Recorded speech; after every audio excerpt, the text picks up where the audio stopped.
India is all set to operationalize one of its most ambitious naval projects yet. It's called INS Varsha, a secret, high-security base designed exclusively for India's nuclear-powered submarine arsenal. This new base is situated close to Rambili, about 50 kilometers off Visakhapatnam on the eastern coast of India. According to the Times of India, this ultra-secure complex is likely to be commissioned as early as next year in 2026. Now, this new Indian Navy base is unlike any other. It is almost fully underground, where it is connected with a series of underwater tunnels and berths. From here, Indian nuclear submarines can quietly head out to the sea and the crucial Malacca Strait without being spotted by any enemy satellites. Now, this base will ensure India always maintains a credible, retaliatory nuclear strike capability. The construction of this new base is part of the much-awaited Project Varsha, designed to boost India's sea-based nuclear deterrent as well as counter China's increasing presence in the Indian Ocean region. A defense source was quoted in the Times of India saying,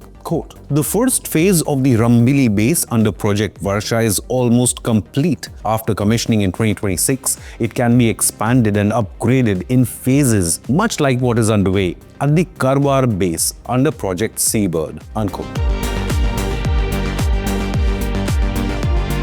INS Varsha is a safe haven for India's nuclear-powered ballistic missile submarines, or SSBNs, which comprise the underwater arm of India's nuclear triad. Underground pens and deep tunnel complexes have been excavated under the nearby hills. Now, these underground facilities are designed not just to conceal the SSBNs from any enemy satellites, but also to protect them from any enemy aerial strike or bombardment, thereby guaranteeing India's second nuclear strike capability. Its proximity to the Bhabha Atomic Research Center establishments in Visakhapatnam provides valuable nuclear engineering support. The inner harbour at INS Varsha has been finished, and the outer harbour, breakwaters and jetties are still under construction. Now, this new base will take the burden of Visakhapatnam port, currently shared by naval as well as civilian operations.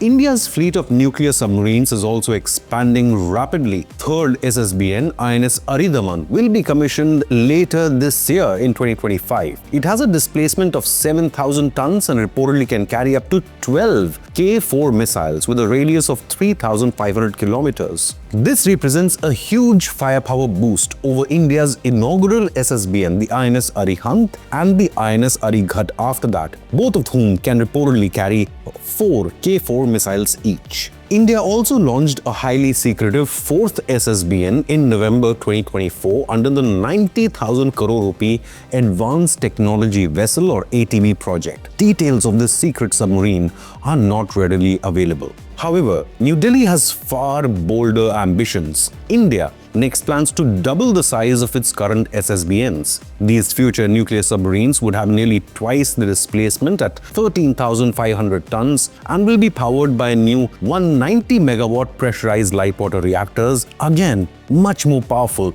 than the present 83 megawatt reactors, which is less than half. Additionally, in October 2024, the Cabinet Committee on Security approved the building of two indigenous nuclear-powered attack submarines, or SSNs, with a displacement of 9,800 tons each at a projected cost of 40,000 crore rupees. Now, the SSNs, unlike the SSBNs, are armored with conventional war-fighting weapons and are specially needed for escorting aircraft carriers over long distances or even strategic convoys without the need to refuel.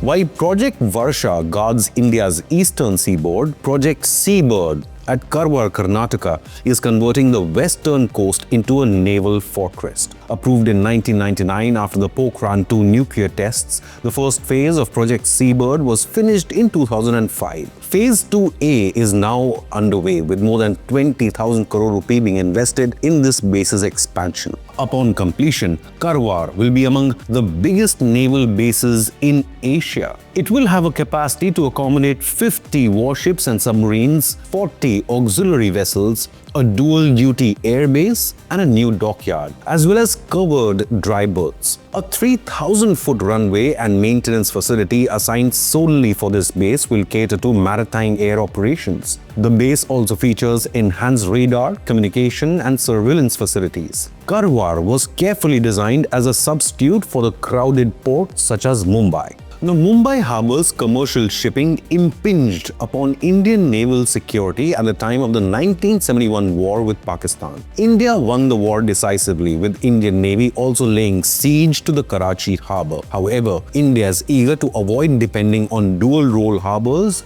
like Mumbai for its key naval assets. Such enormous investments in the production of nuclear submarines and infrastructure are clearly not a direct response to any Pakistani naval threat. Instead, they are aimed to counter China's growing naval presence in the Indian Ocean region. The People's Liberation Army Navy, or the PLAN, has been sending more and more ships to the Indian Ocean, including nuclear submarines that make occasional port stops at either Sri Lanka or Pakistani harbors. INS Varsha's location off the Malacca Strait, which carries more than 80% of China's imported oil, gives India a huge strategic advantage in case of a conflict. Parallel to one another, projects Varsha and Seabird denote India's intent to transition into a true blue water navy, capable of global power projection and prolonged subsurface operations, thus ushering in a new era of maritime doctrine for India. With a growing nuclear submarine fleet, India is slowly building up its capacity to protect its strategic interests all across